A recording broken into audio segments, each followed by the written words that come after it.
नमस्कार साथियों। सरदार वल्लभ भाई पटेल जी के जन्म दिवस की हार्दिक शुभकामनाएं। भारत की एकता और अखंडता के नायक सरदार वल्लभ भाई पटेल जी एक कुशल राजनेता, किसानों के हितैषी और सभी के चहेते रहे हैं। उनका जन्म 31 अक्टूबर 1875 को नडियाद, गुजरात में छवेल भाई पटेल और लाडवा देवी के यहाँ चौथी संतान के रूप में हुआ। उन्होंने अपनी पढ़ाई स्वाध्याय से की। जब वे बड़े हुए तो बैरिस्ट्री की पढ़ाई करने के लिए लंदन गए। जब वो वहाँ से वापस आए, उस समय हमारा देश गुलाम था और भारत को आज़ाद करने के लिए वो स्वतंत्रता आंदोलन में कूद पड़े।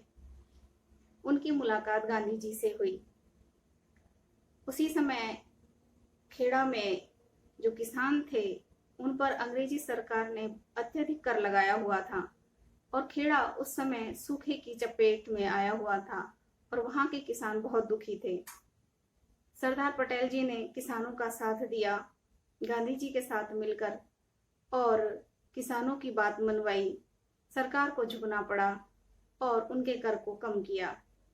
इसी तरह से बारदोली सत्याग्रह में, जहां पर अंग्रेजी सरकार ने किसानों पर 30% कर लगा रखा था, सरदार पटेल जी ने किसानों के साथ मिलकर अंग्रेजी सरकार के खिलाफ आवाज उठाई और उस लगान को 6% किया, जिसके कारण वहां की महिलाओं ने उन्हें सरदार की उपाधि दी।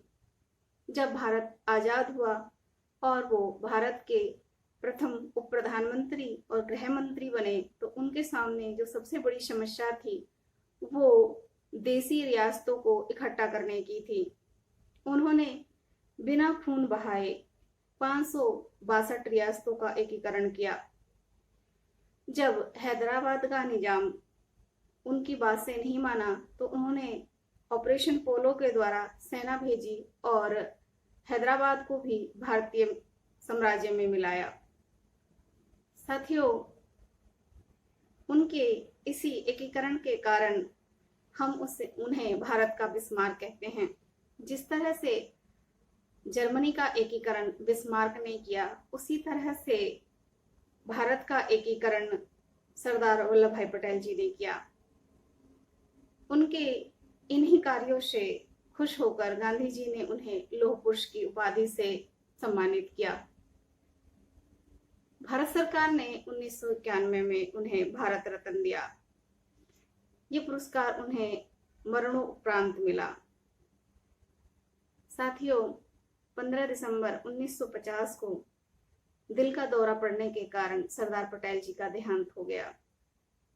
ऐसा वीर सपूत जो भारत की एकता और अखंडता के लिए सदा लड़ता रहा, उसको मैं बार बार नमन करती हूँ।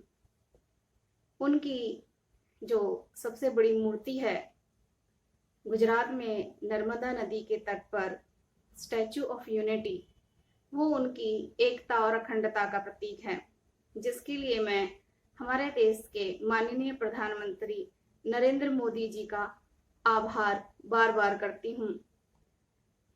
देखिए, कोई भी व्यक्ति अमर होता है अपने कार्यों के कारण।